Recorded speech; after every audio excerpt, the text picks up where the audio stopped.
de que ela é responsável para bombear o coração para o cérebro. Então o átrio é aquele lugar sagrado, o átrio é aquela coisa muito importante. O átrio no templo significava que para a pessoa entrar lá, ela tinha que estar em plena santidade. Mas a pergunta é: como viver em santidade na época e no tempo que nós estamos vivendo? A pergunta é possível alguém viver em santidade? O problema é que sempre perguntamos isso de fora para dentro. Temos que começar a perguntar de dentro para fora. Nós temos que analisar quem está andando em santidade. Mas a pergunta é: o que eu preciso fazer para eu estar em santidade? Quando nós mudarmos a nossa ótica, de parar de olhar para fora e começarmos a olhar para dentro de nós, tudo vai mudar, igreja. Porque a mudança que tanto nós procuramos na pessoa, na verdade, ela tem que começar dentro de mim, dentro de nós, amém? Vamos abrir as nossas Bíblias no livro de João, o Evangelho de Cristo, eu costumo falar. Espero conseguir soltar o que Deus ele colocou no meu coração durante essa semana. Amém? Gostaria de falar sobre uma medida nessa noite. Uma medida dada por Deus para nós, entenda.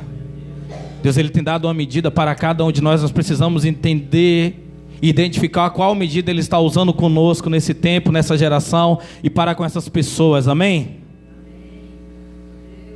João 9, verso de número 31. Glória a Deus, aleluias.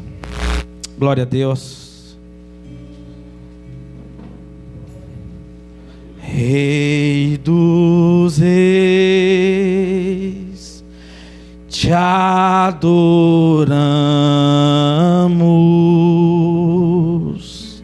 Rei dos reis, te exaltamos,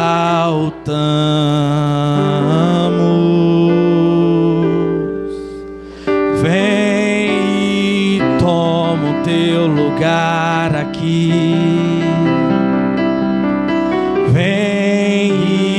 Toma o teu lugar aqui.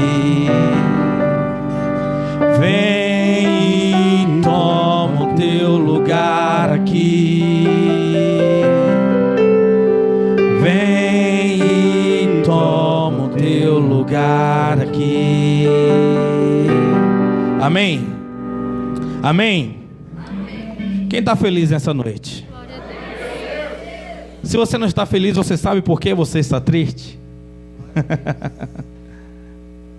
Aí já começa a gerenciar algumas coisas dentro de nós. Porque tem pessoas que estão tristes e ela não sabe por que ela está triste. Ela não sabe se é o problema que ela tem no trabalho ou é a falta de trabalho. Ela não sabe se é o problema que ela tem com o esposo, com a esposa, ou porque não tem um esposo ou uma esposa. Tem pessoa que está preocupada com o boleto que tem que pagar porque tem pouco dinheiro. E tem gente que está preocupada com o boleto porque tem muito dinheiro e não quer pagar o boleto. Igreja, nós precisamos identificar o que é que está acontecendo aí dentro para depois nós organizarmos fora, amém? Deus vai te pegar aqui até no final dessa mensagem. Fala com uma pessoa que está ao seu lado aí. Se tu for esperto, na hora da oração, tu sai fora. Porque senão, Deus vai te pegar nessa noite. Aleluia. Glória a Deus.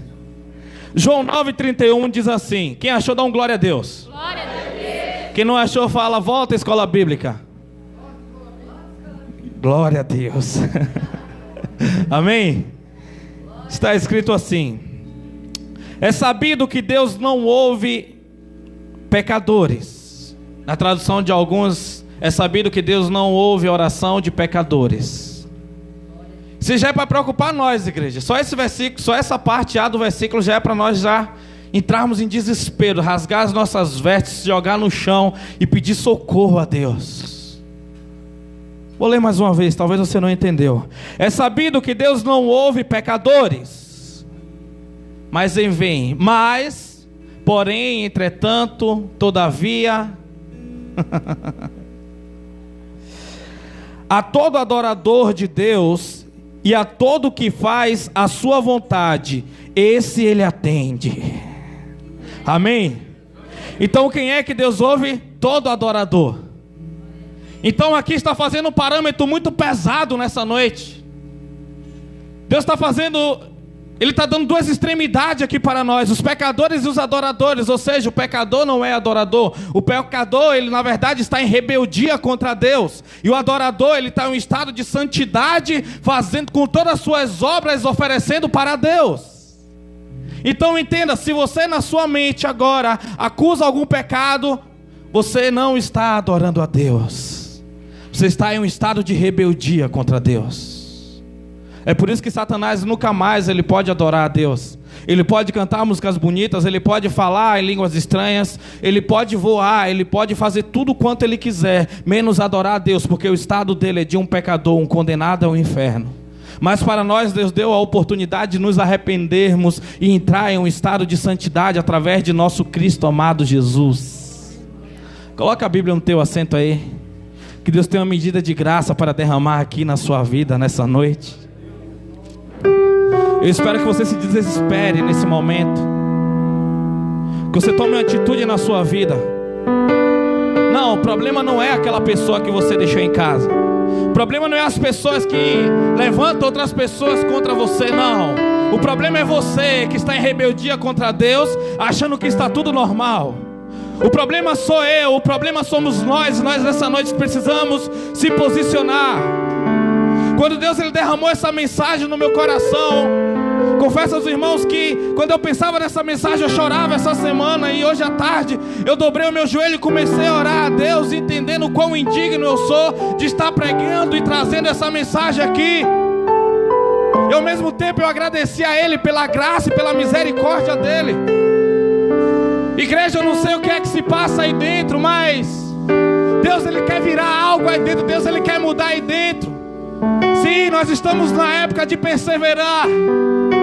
Não é dia que a gente abre a Bíblia e procuramos uma mensagem e Deus ele nos entrega uma mensagem. Esse dia não é dia de nós lermos a Bíblia. Esse dia é dia da Bíblia nos ler.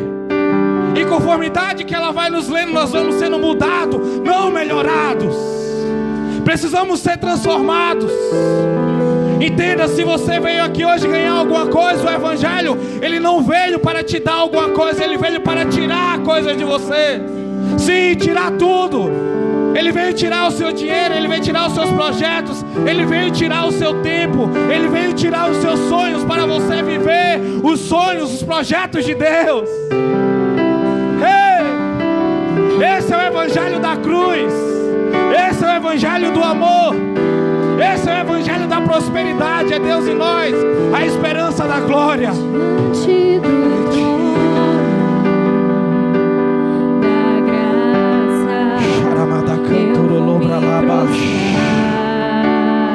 Ah, meu Deus, vai derramando a tua medida aqui, ó Pai. Vai derramando a tua medida, o teu poder, Senhor. Vai derramando a tua Shekinah, derrama a tua glória, Pai. Oh, meu Deus, toque em nós, Senhor, de maneira poderosa, Pai. Toque em nós, Senhor, de maneira, Pai, que nós possamos, Senhor, encontrar a nossa identidade nessa noite, ó Pai. Oh, meu Deus, que essas pessoas que eu toquei nesse momento, Senhor, elas possam ser ativadas, ó Pai. Oh, meu Deus, que esse fogo que está queimando aqui, Senhor, possa queimar aí dentro também, ó Pai. Oh, meu Deus, eu peço, Pai amado, que o Senhor venha, Senhor, redirecionando, Senhor, a nossa alma, Pai. Oh, meu Deus, nós precisamos ouvir uma resposta da Tua parte. Você que pode aí, levante a sua mão. Direcione a sua mão aqui e comece a orar nesse momento. Abra a sua voz em oração. Rasgar meu coração, Senhor, estou aqui para te adorar.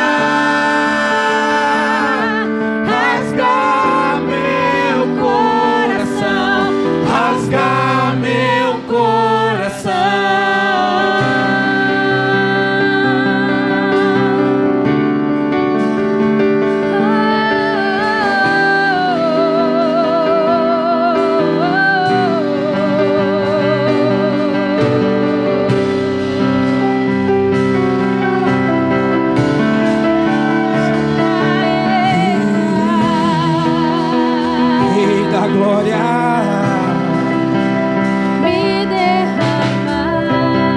nosso Deus, nós, Pai amado, nos prostramos aos teus pés essa noite, Senhor.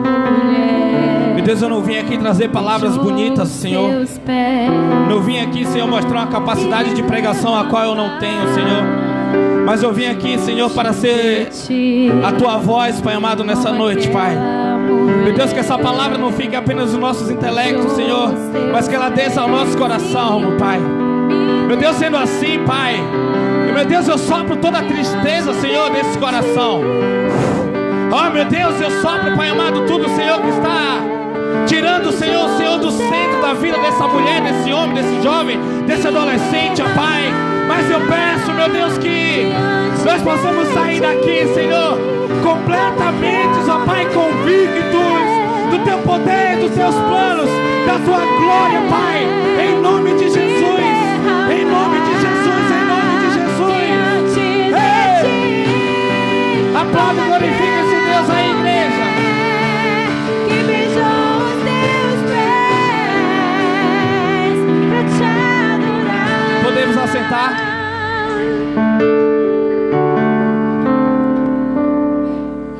Senhor, vim aqui pra te adorar. Rasga meu coração, rasga meu coração, Senhor, estou aqui pra te adorar. Rasga meu coração, rasga meu coração, Senhor, estou aqui pra te adorar. Rasga meu coração, rasga meu coração, Senhor. Você entende que você é um adorador? Você entende que a sua função é ser um adorador? A sua função é você liberar uma essência para o Senhor. A sua função é você liberar uma fragrância para o Senhor. Então entenda, tudo que Satanás quer é que você perca a sua validade. Tudo que Satanás quer é que o seu frasco esteja vazio. E quando o anjo vir borrifar você, não sai nada, porque você não tem nada para poder oferecer a Deus. Mas nessa noite você vai ser cheio, entenda isso. Eu não estou te falando isso aqui para te motivacionar. Eu estou profetizando sobre a sua vida. Estou profetizando sobre a nossa vida nesse momento. Porque eu sei que Deus, Ele tem algo para nós até o final desse culto aqui. E a cada semana que nós estamos aqui adorando, às vezes eu falo, não vai ser igual semana que vem. Porque dessa vez foi demais. Não, Deus não vai dar mais uma palavra igual Ele tem dado. Igreja, alguns dias eu venho pregar e eu não tenho nada anotado no tablet. E Deus, Ele derrama aqui. Não é porque eu não procurei durante a semana, mas é porque Ele não quis falar nada para a igreja, mas falou para mim que a pessoa que mais apanha de Deus não é quem está sentado na cadeira, é o pregador, entenda. No dia que vocês apanharem mais que eu que estou aqui pregando, eu já não presto mais para ser um pregador. Entenda, igreja. Se nós não entendermos que esses dias Deus, Ele está nos realinhando, e realinhar significa tirar algumas coisas do lugar e colocar na medida certa. Só que nós não podemos estar cansados na fé, porque uma corda de um instrumento, quando ela está cansada e ela vai ser afinada, ela arrebenta, ela estoura, e ela não tem mais utilidade, tem que ser lançada fora. Então esse é dia de nós nos revigorarmos no Senhor. Ele tem que nos preencher novamente. Ele tem que... Eu não sei qual promessa você já fez para Deus até hoje.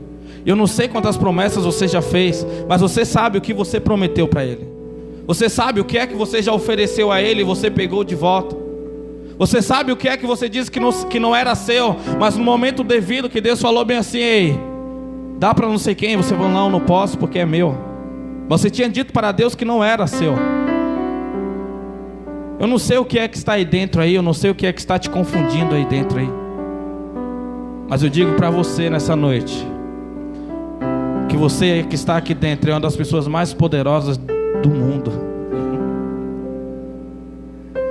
Só que talvez a sua visão cansada, a sua visão míope, não faz você enxergar com nitidez aquilo que está à sua frente. E o que nos causa miopia para nós não enxergarmos as coisas espirituais são as coisas emocionais que nos prendem ainda. Igreja, você sabe, você entende quando eu falo de emoção para você? Quando eu falo de emoção para você, eu estou falando do que é que você gosta e o que é que te controla. Essa semana eu estava com uma pessoa e ela falou: eu não gosto disso. Falei: você ainda tem isso? Ele respondeu bem bravo assim: tenho. Às vezes nós somos escravos das nossas emoções e nós não compreendemos, e aí nós cobramos mais dos outros o que ainda precisa ser realinhado dentro de nós. Esse dia não é sobre o que nós gostamos ou o que não gostamos, é sobre o que Deus quer e sobre o que Deus gosta. E quando nós entendermos isso, igreja, nós vamos caminhar em uma velocidade tão grande. Isso aqui é uma palavra do meu coração para o seu coração nessa noite. Isso aqui é algo bem simples, mas é algo que flui do coração de Deus. Isso que eu estou falando para você nessa noite é dizendo assim, que Deus, Ele ainda acredita em você. Que Deus, Ele, por mais sujo que você esteja, se o coração estiver batendo aí dentro, quer dizer que esse coração ainda pode ser entregue a Deus. Se o coração for entregue a Deus, Ele te pega do meio da lama. Na verdade, quando Deus ele entra no ambiente, a lama não é mais lama, a lama se torna água cristalina. E o ambiente que você está, só por Ele ir até você, se torna um ambiente de paz, um ambiente de adoração, um ambiente de pureza, um ambiente de santificação. E é isso que Deus faz, Ele vai no nosso íntimo e nos pega. Nós temos que entender que quando nós abrimos a porta para Jesus entrar, Judas também entra. Quando nós abrimos a porta da nossa casa para Jesus entrar, Tomé também entra. Quando alguém abrir a porta da casa para Jesus entrar, ia Judas, ia Tomé, ia Pedro. E cada um era diferente, cada um ele se portava diferente no ambiente.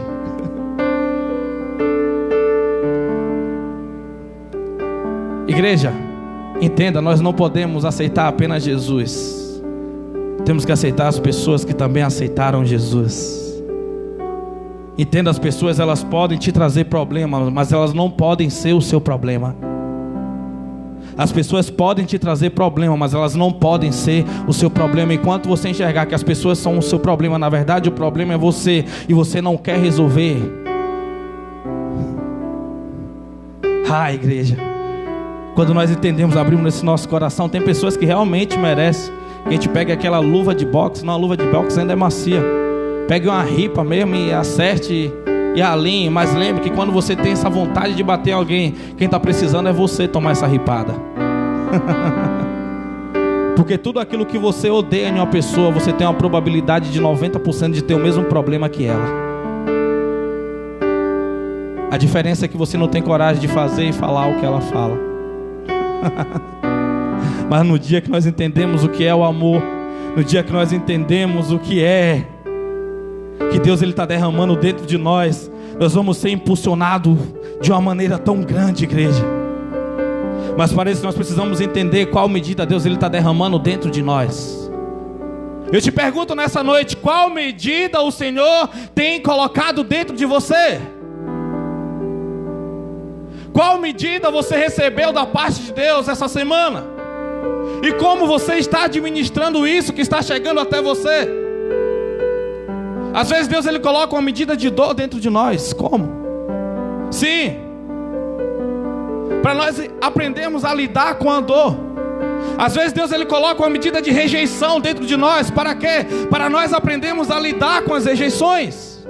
Às vezes Deus ele coloca uma medida de tristeza dentro de nós, para nós aprendermos o quê? Para nós aprendermos a lidar com a tristeza. Entenda, igreja, que nós carregamos a face do Senhor Jesus.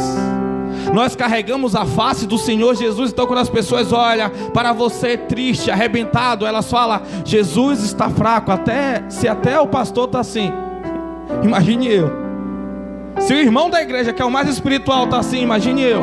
Se o cantor da igreja está assim, se o tocador está assim, Se o recepcionista está assim, se o diácono está assim, imagine eu. Entenda, você não é só uma pessoa que está andando no meio da multidão, abraçando a religião, não. Você é um representante do reino. E o reino não entra em crise nunca. No reino não existe crise, entenda isso. Problemas sempre vamos ter. Mas já disse alguém que o mar calmo, ele não faz bons marinheiros. Sim, foi a rejeição de José, foi a rejeição que Davi teve dos irmãos dele, foi a rejeição que Daniel teve dos colegas dele, foi a rejeição que Ezequiel teve dos outros profetas, foi a rejeição que João Batista teve da religião, foi a rejeição que Paulo teve dos romanos, que fizeram eles transformar tudo para Deus, em adoração para Deus. Foi quando Paulo estava na prisão, juntamente com Silas, sendo rejeitado, já tinha apanhado, já tinha talvez até quebrado o osso. E um cantou, o outro orou. Um cantava, o outro orava, e ali levantou como adoração. E quando houve adoração, os grilhões eles são quebrados. Quando você é um adorador, nada mais te prende. Eu gostei hoje, a Amanda abriu o culto, Romanos 5:8, porque Deus nos amou quando ainda éramos pecadores. Sim, o amor de Deus não entenda. Ele te ama, só não pode te ouvir. O que é ouvir? Não pode ouvir o seu desejo. Porque imagina, o seu filho é um desobediente. Amém? E ele está tentando de todas as maneiras ganhar algo de você. Só que ele é um desobediente. Você vai dar um prêmio para ele? Você não vai, porque se você der, você vai estragar mais ele ainda, que ele não está entendendo qual é a função disso tudo. Porque quando você educa, você não quer maltratá-lo. Quando você educa, você quer livrar ele de coisas piores no futuro dele. Então Deus, ele não pode escutar a oração de um pecador, porque o pecador vai entender que Deus ainda está com ele, e isso vai fazer com que ele cresça e o pecado dele se torne iniquidade. Ele vá para o inferno com a mentalidade que Deus está com ele. Então Deus vai lá e tapa o ouvido dele e diz: não, eu não posso te ouvir. Entenda, eu quero te ouvir, mas antes tem uma placa de convenção ali na frente. Antes esse coração teu precisa ser quebrantado. Antes você precisa liberar perdão para tal pessoa. Antes você precisa sair da religião e entrar no reino. Porque nós não entendemos as coisas na gravidade que Deus quer que nós entendamos. E lá no capítulo 9, a qual nós lemos, a Bíblia diz que Jesus, ele vinha caminhando juntamente com seus discípulos, e de repente ali havia um cego de nascença. E quando Jesus avistou aquele homem, a religião gritou. Quem era a religião? A religião era Pedro, era Tiago, era Tomé, era Judas, era João, aqueles que não entenderam ainda. Eles: ei Jesus, quem pecou? Ele ou os pais dele? Aí Jesus vem andando em direção ao cego. Quando Jesus vem andando em direção ao cego, Jesus fala bem assim: quem pecou não foi ele, nem os pais dele. Mas tudo isso aconteceu para que o poder de Deus fosse manifesto. Deus, ele liberou uma medida de cegueira para aquele homem, para que um milagre fosse feito. Depois de não sei quantos anos, aquele homem em pé, um mendigo pedindo esmola. Você está entendendo qual é a medida que Deus ele liberou sobre a sua vida? Você aceita isso dentro de você, para que o nome de Deus seja glorificado através de você? Nós só queremos as bênçãos de Deus. Nós só queremos aquilo que nos faz bem, aquilo que vai nos fazer melhor. Aleluia. Precisamos voltar a fluir de novo, igreja. Precisamos voltar a fluir mais uma vez. Precisamos voltar a dar respostas para Deus. Aqueles irmãos antigos, aquelas irmãs que antes de fazer tudo, ela se juntava com outras e ia orar. Hoje, quando fala de oração, qual é a desculpa que você dá para você não comparecer? Hein? Quando falamos de oração hoje, é porque você não acredita mais, é por isso que você não vem. Essa é a principal função. Sabe que você não ora mais sozinho na sua casa? Porque você não acredita no poder da oração, nem muito menos naquele que ouve a oração. É isso que está acontecendo com essa geração. É isso que está acontecendo.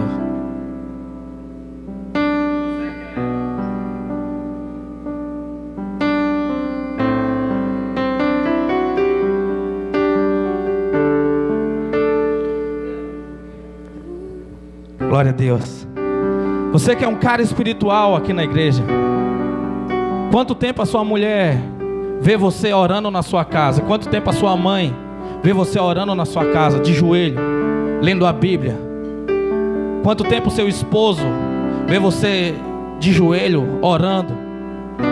Hein?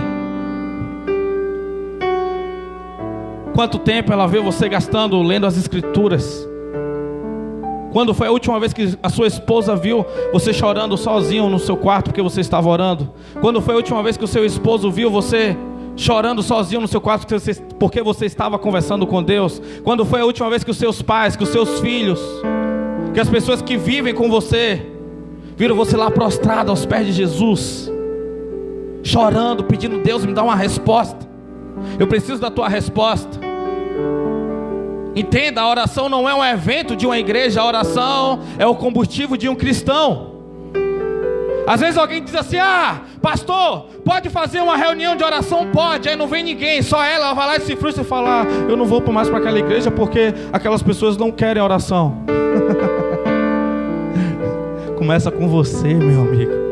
Começa com você, minha amiga. Chore, persevere, para de fazer eventos. Ah, se o evento não dá certo, então eu não estou tendo apoio. Se eu não estou tendo apoio, quer dizer que eu estou sendo rejeitado. Rejeitada, para! Você está fazendo o quê? Evento para Deus ou para homens? É por isso que eu não mudo a mensagem que Deus ele dá ao meu coração. Porque enquanto tiver 1 ou 2 aqui, eu vou continuar falando a verdade. Aí no dia que tiver só eu, e nem a minha esposa falar assim: ah, eu também não vou lá hoje não, aí eu sei que eu preciso me converter de novo. No dia que eu começar a pregar e a minha esposa não chorar mais, eu sei que tem alguma coisa errada comigo. Eu preciso realinhar o mais rápido possível. Porque a mensagem pregada bonita não é a que eu venho aqui atrás do púlpito. Não é essa a mensagem. É a mensagem que eu prego lá em casa. É a mensagem que eu prego para os meus vizinhos. É a mensagem que eu prego para as pessoas na rua. É a mensagem que eu prego dentro de uma academia. É a mensagem que eu prego com a minha vida. Precisamos voltar a essa essência, igreja. Senão você vai ser esse crente cansado que não aguenta mais ouvir uma pregação de exortação. Entenda, você não vai aguentar se você deixar essas palavras ficar só no seu ouvido. Deixa ela descer para o seu coração e deixa ela transformar as suas atitudes e as suas reações. Você está com prazo para desistir. Lembra quando alguém algum dia disse: ah, eu quero parar, não vou mais congregar? Você virou: como que você vai parar? Está tão uma bênção, está tão gostoso. E hoje você está sendo essa pessoa que está querendo parar, que julgou alguém alguns meses ou alguns anos atrás.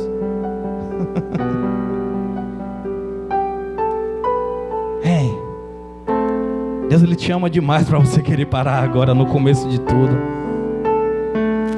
Vamos lá, igreja, vamos fazer um expositivo. Meu Deus, o que aconteceu? 8h30. Vamos lá, igreja, vamos bem rápido, a hora voou. Ao caminhar, Jesus viu um cego de nascença, e seus discípulos lhe perguntaram: mestre, quem pecou, este homem ou seus pais, para que nascesse cego? Jesus respondeu: nem ele, nem seus pais, mas foi para que as obras de Deus fossem reveladas na vida dele. Jesus ele estava dizendo bem assim: entenda, não foi ele, não foi o pai dele que pecou, mas a obra precisava ser revelada através da vida dele. Foi Deus, foi ele que Deus escolheu para derramar uma medida na vida dele, para que hoje eu fosse conhecido como Messias, para que hoje eu fosse conhecido como enviado. E você vai entendendo que a cada medida, a cada atitude que Deus ele fala para com esse cego, está indicando que ele é o Messias, está indicando que ele é o próprio do Deus vivo, o próprio Filho do Deus vivo. E aqueles caras não entendem. Eu imagino Cara, como é que Pedro não estava conseguindo enxergar aquilo? Como é que Tomé não estava conseguindo enxergar aquilo? Aí eu pergunto para mim, como é que eu não estou conseguindo enxergar hoje o que Deus está querendo fazer através da minha vida? Eu te pergunto, como é que você não enxerga hoje o que Deus quer fazer através de você?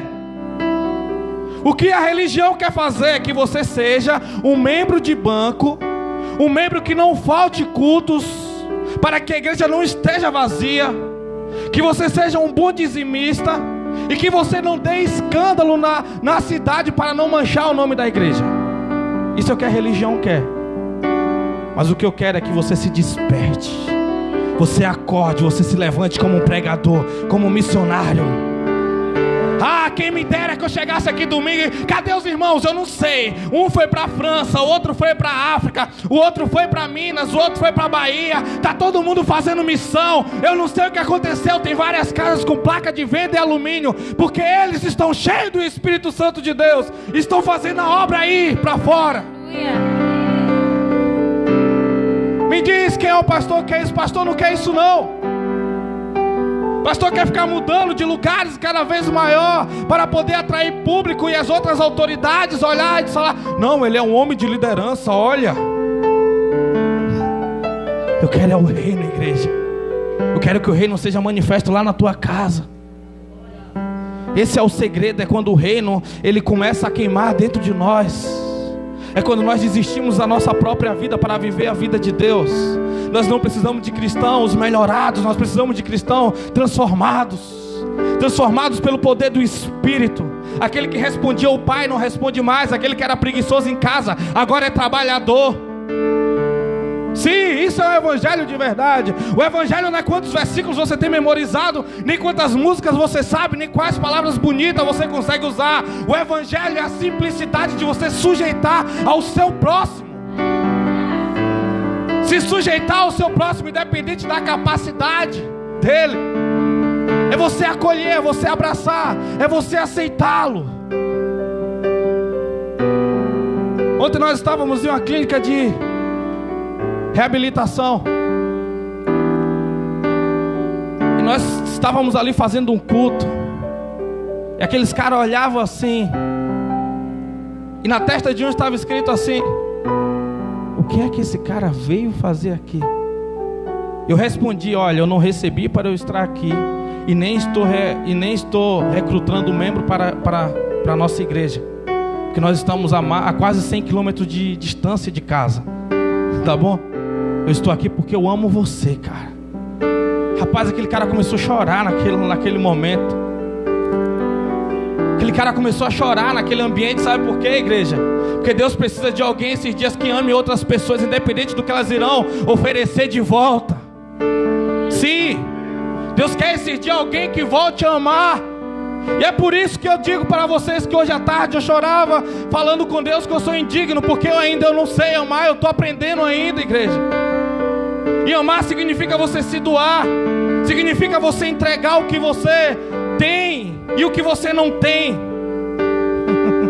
Você não precisa ser aceito pelas pessoas, você precisa ser aceito por Deus. Não é sobre a religião, é sobre o reino. É sobre o Deus Todo-Poderoso. É sobre o que Jesus fazia pelaquela cidade na Palestina. É sobre o que Jesus ele oferecia quando ele chegou para aquele cara. Ele disse: ei, eu vim aqui fazer a obra do meu pai. Vamos fazer enquanto é dia, porque à noite nada podemos fazer. Sabe o que Jesus estava dizendo? Olha, enquanto você está vivo, você pode dar a resposta para Deus, mas quando você morrer, você já era. O que Jesus estava dizendo: olha, enquanto você tem saúde, faça, porque quando você estiver doente, você não vai ter forças para fazer. Por isso que alguém disse: ei, jovem, lembra do teu Criador na tua juventude. Só que na juventude nós queremos diplomas, na juventude nós queremos o melhor emprego. E na velhice nós queremos aquela força de volta. Só que já é tarde demais. Mas a Bíblia diz que nos últimos dias os velhos sonhariam e os jovens teriam revelações. É por isso que o salmista falou no capítulo 92 que o velho ele seria cheio de seiva e verdor para proclamar que só o Senhor é Deus. e ainda nas suas velhices dariam frutos. É por isso que nós precisamos estar em Deus para continuar produzindo frutos. Só que só tem frutos aquele que tem uma semente. E a única serventia da semente é quando ela está sendo plantada, é quando ela é plantada. Precisamos ser plantados no coração de Deus. Precisamos ser plantados no coração de Deus. Aí no versículo 3, 4 diz: eu devo fazer as obras daquele que me enviou enquanto é dia, a noite vem, quando ninguém pode trabalhar. Durante o tempo em que estive no mundo, sou a luz do mundo. Então, tendo dito essas palavras, cuspiu no chão e fez o barro com a saliva. Em seguida, ungiu os olhos do cego com aquela mistura. Jesus disse: enquanto eu estou na terra, eu sou a luz desse mundo. Jesus estava sinalizando para nós essa palavra. Você entende que você é a luz do mundo? Você entende que você é a luz desse mundo? Você entende que você é a luz desse mundo? Se você é a luz, quer dizer que você vai fazer com que outros enxerguem. E o problema de você enxergar é que você tem que tomar atitudes. Tem pessoas... Hoje eu estava conversando com um jovem e eu falei com ele: cara, tem pessoas que foram amaldiçoadas por mim. Ele: como, pastor? Falei: só pelo fato de ter feito curso de teologia conosco, só pelo fato de ter ouvido as pregações que eu tenho pregado, a luz se tornou uma maldição. Porque o conhecimento que você está recebendo esses dias, se você não colocar em prática, ela torna uma grande maldição na tua vida. É por isso que a Bíblia diz: cuidado com a luz que há em ti, porque se tornar trevas, quão grandes trevas serão. Você acha que essas mensagens que você escuta, que se você não tomar atitude na sua vida, vai ser igual aquele africano que está lá, que nunca ouviu falar de Deus? Você acha que vai ser igual aquela pessoa que está em uma igreja que todo dia o pastor está dizendo assim: ó, tome a chave do carro, tome. Esses estão no cercadinho da ignorância, então eles estão sendo guardados pelo aquele cercadinho. Mas você está em plena luz, você está em pleno conhecimento do reino. Essa mensagem ela tem que ser gerada para nós mudarmos, para nós ser transformados. O problema é que você não acredita no poder de Jesus para transformar a sua vida. O problema é que essa geração só acredita que pode ser melhorado. Eu roubava, eu antes ia para a festa, eu fumava, eu bebia. Mas e hoje você é o quê? É disso que eu estou dizendo, igreja.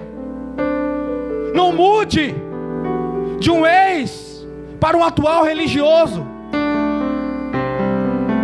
Eu antes não participava de religião, agora eu sou um religioso. Não, tem que ter poder na tua vida. Tem que ter a unção na tua vida. As pessoas têm que olhar para você e dizer assim: eu não sei de onde vem aquele poder. Seu coração tem que voltar a queimar, igreja. Nosso coração tem que voltar a queimar pelas coisas celestiais, pelas coisas do reino, pelas coisas de Deus. Aquele jovem, ele nasceu cego porque ele nasceu em uma geração cega. Nós nascemos em uma geração cega, igreja. Uma geração caída. Mas a partir do momento que nós tomamos a decisão de entregar a nossa vida para Jesus, aí sim o interruptor, ele é ativado, mas ainda não é aceso. Porque você levantar a mão em um culto em um dia não quer dizer que você... vamos para frente aqui que Deus tem algo aqui.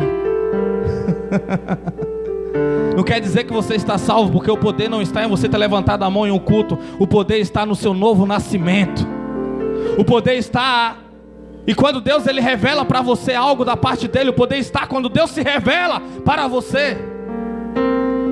A Bíblia diz que Jesus ele foi lá, chamou aquele cego, chegou próximo, aquele cego só ouvia a voz daquele homem. E Jesus ele pega ali aquele barro. O barro representa a coisa da terra. É da onde aquele homem veio, do pó, da cinza. E Jesus ele pega e dá uma salivada, ele enche a boca de cuspe e cospe ali naquele barro. Sabe por quê? Aquela escarrada de Jesus representava algo do céu. Aí ele estava fazendo a junção, ele estava dizendo: olha, a geração está cega, Mas entenda, quando tem a junção da terra com o céu, quando tem a junção do barro com o eu, que sou a luz desse mundo, que eu sou a luz da eternidade, quando tiver essa junção, vai ter uma cura, vai ter um poder, vai ter uma revelação.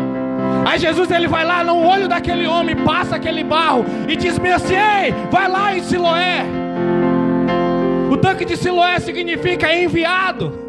Jesus estava simbolizando: eu sou enviado. Vocês estão entendendo? Esse cara é cego de nascença. Se esse homem enxergar, ele está dizendo que Jesus, ele é o Messias. Porque nas profecias dizia que os cegos enxergariam, que os coxos eles andariam, que os leprosos seriam curados. E Jesus, ele estava manifestando a glória do Pai quando ele passava. A missão dele estava sendo revelada ali, porque era a medida que Deus estava liberando, que Jesus estava liberando naquele momento. Era o reino sendo. E aquele homem, aleluia, ele recebeu o milagre, mas ele não conheceu Jesus. Você pode ter recebido o milagre, mas você talvez não conheça Jesus até hoje. Sabe porque aquele homem era cego?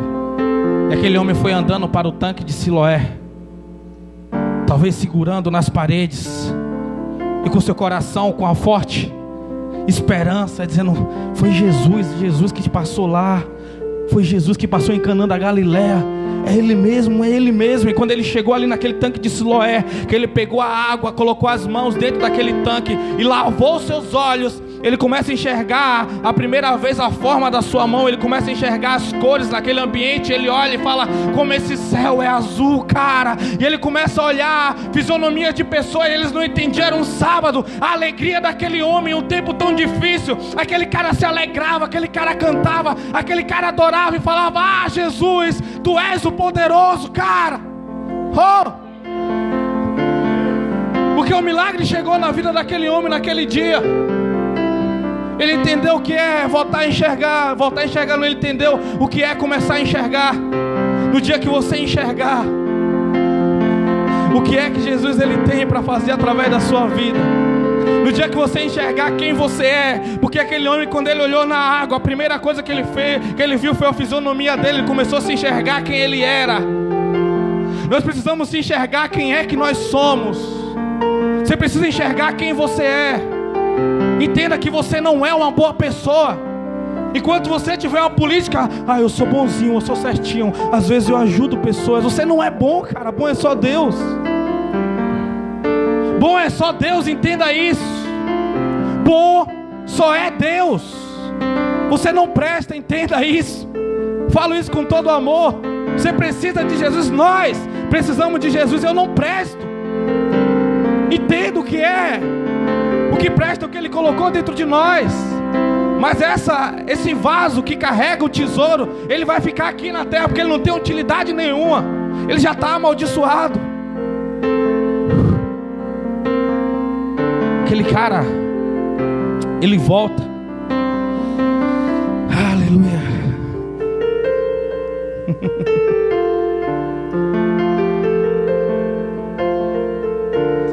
Ele volta para a rua dele.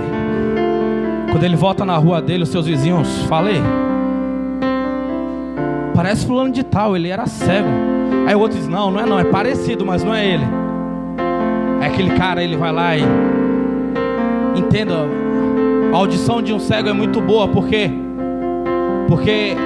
na verdade foi um pouco transformado. O que ele tinha na visão foi dado mais em outro sentido, talvez no tato, talvez no paladar, talvez no olfato. Então o olfato e a audição é muito boa. Então quando ele ouviu aquela voz dele: Dona Horace Creed, a senhora, olha, é eu mesmo.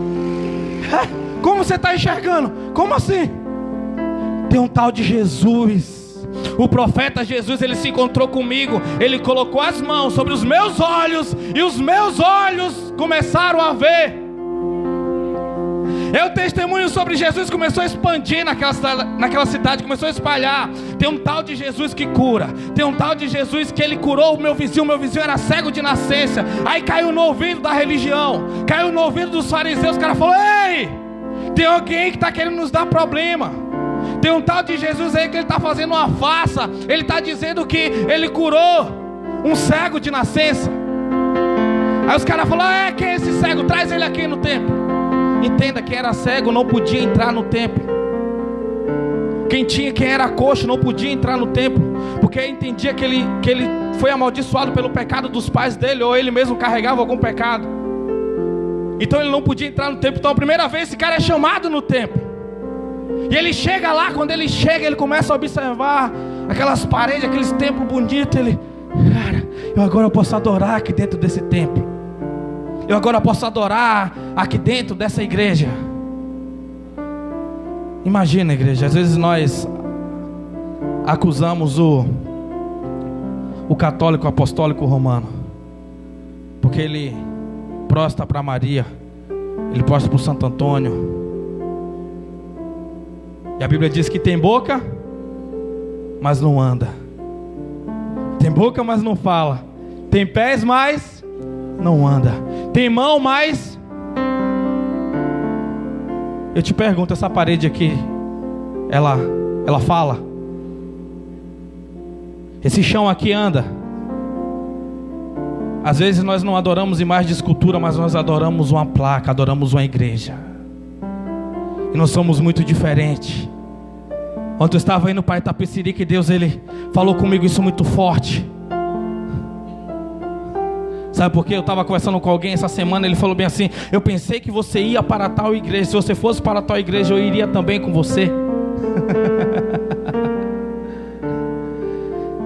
O adorador de placas, o adorador de ambientes, o adorador de paredes, o adorador de bancos, de cadeira. Você não é diferente daquele que você acha errado, o católico, o bandista. Você é pior do que eles. Então é por isso que nós não devemos adorar essa garagem. Temos que amar os nossos irmãos e adorar a Deus. Ame esse cara aí que está no seu lado, essa mulher, esse jovem. Quando foi a última vez que você perguntou para alguém, olhando nos olhos: você está bem? Ei! O reino precisa ser restabelecido de novo dentro de nós, igreja. Para nós resumir, nem entrei na metade da mensagem, porque no segundo ponto, meu Deus. Igreja, eu estou muito alegre da revelação que Deus está liberando no meu coração. É por isso que eu dou essa risada aqui. Eu estou resumindo aqui, enxugando para poder passar para vocês. A gente acha que a revelação foi suficiente lá no nosso quarto? Não, durante a semana. Aquele cara, ele é chamado e fala: você é cego de nascença? Realmente sim, eu era. Mas agora eu vejo. Como assim? Como você vê? Um profeta chamado Jesus, ele vai lá e conta todo aquele testemunho que ele tinha contado na rua dele. Eu estava no sábado assim. Aí a religião vai lá: ei, como? No sábado? Esse cara não é de Deus, porque se ele fosse de Deus, ele é um pecador. Porque se ele fosse de Deus, ele não curaria no sábado. Aí o cara, para resumir, o ex-cego fala bem assim: se ele era cego, se ele era pecador, eu não sei, mas que ele me curou, ele me curou. Eu era cego e agora eu vejo. E ele vai lá e começa a ensinar para os caras. É sabido que Deus, ele não escuta a oração de pecadores. Ele escutou. Se Deus escutou a oração desse cara, então quer dizer que ele é um adorador. Se ele é um adorador, quer dizer que ele veio do reino. Aí vão lá e dizem: então chama a mãe dele para saber se ele era cego mesmo. Aí a mãe vem. Quando a mãe vem, vão lá e faz a mesma pergunta: ele era cego de nascença? Sim. E quem foi que curou ele? Ela vai lá e, com medo de ser expulso do templo, ela vai lá e responde: olha, ele tem idade o suficiente para ele poder responder as perguntas que você está fazendo. Ela já falou: não vou fazer parte desse milagre, porque eu estar na igreja é mais importante. Eu preciso da placa, eu preciso ir lá na igreja. Eu preciso ir na igreja. Nós precisamos de igreja? Sim, precisamos da unidade, da revelação de um dos outros. Mas nós precisamos mais de Deus do que da igreja.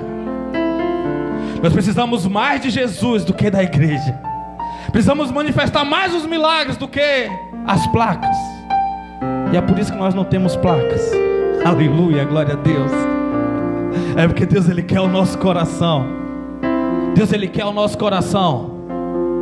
Agora nós vamos dar uma ajustada em algumas coisas aí que está precisando. Os líderes dessa semana vão sofrer na minha mão. Amém? Essa semana vamos ter aquela conversa tio Peg. Glória a Deus, Nébias. O nome do grupo, só para você ter ideia, do grupo de liderança é Sem Massagem no Ego. Só para vocês. Então aquela mulher, ela vai lá e fala assim: ei, eu não quero. Eu não quero participar disso aí. Pergunta a ele. Aí chamaram ele mais uma vez. Quando chamaram ele mais uma vez, ele falou bem assim: vem cá, porventura vocês querem ser discípulos dele? Rapaz, os fariseus ficaram loucos. Aí falaram bem assim: ei, nós somos discípulos do próprio Moisés, e Deus falou com Moisés. Não sabia eles que quem foi que falou com Moisés foi o próprio Jesus. Foi o próprio Jesus que tinha falado com Moisés. Foi o próprio Jesus que tinha se revelado: eu sou. Agora o próprio Jesus também estava falando naquele homem que era cego, e ele estava rejeitando aquele homem. E a Bíblia diz que quando aquele homem começou a explicar, aqueles homens se enfureceram de tal maneira que expulsaram ele do templo. Mas quando expulsaram ele da religião, aquele homem entrou no reino. Quando a porta da religião foi fechada nas costas dele, a porta do reino se abriu de frente. E a Bíblia diz que Jesus, ele foi procurar aquele homem. Abra comigo aí, desce mais alguns versículos, ouvir a página.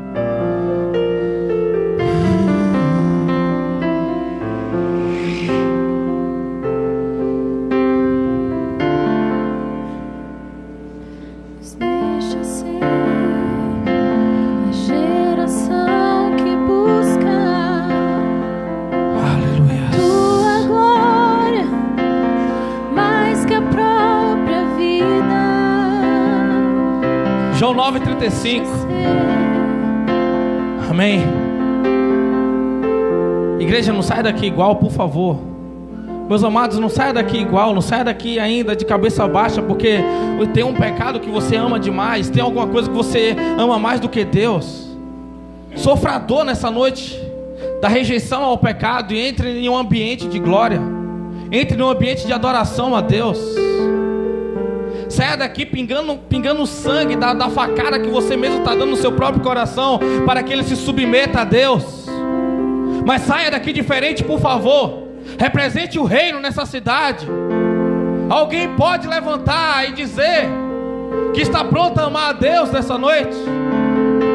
Então levante de espírito erguido, saia daqui totalmente convicto daquilo que Deus ele tem através da sua vida. Sim, porque Deus ele quer te levantar, e você está: não, deixa eu aqui, Deus. Mas Deus ele quer você. Você está esperando outra pessoa quando Deus escolheu você, na verdade.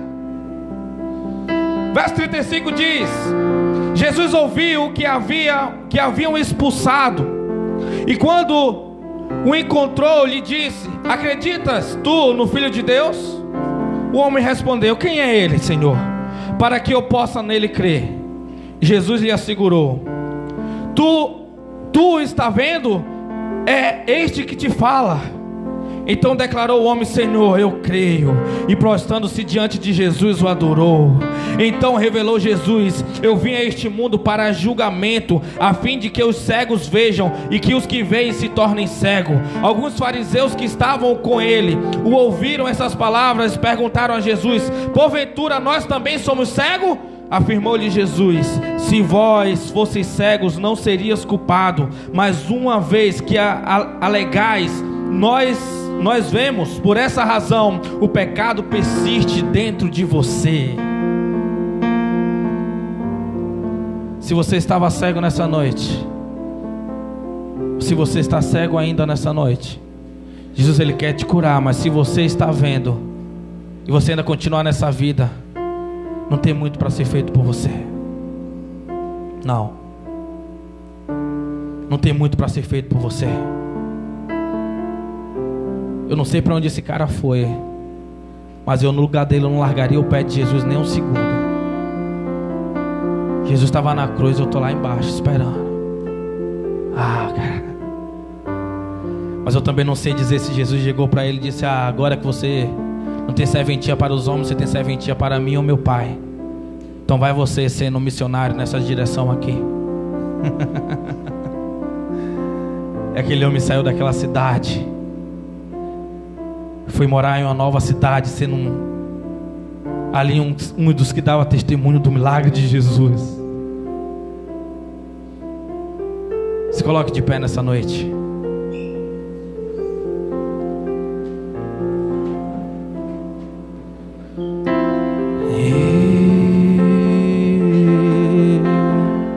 Pode desligar aí.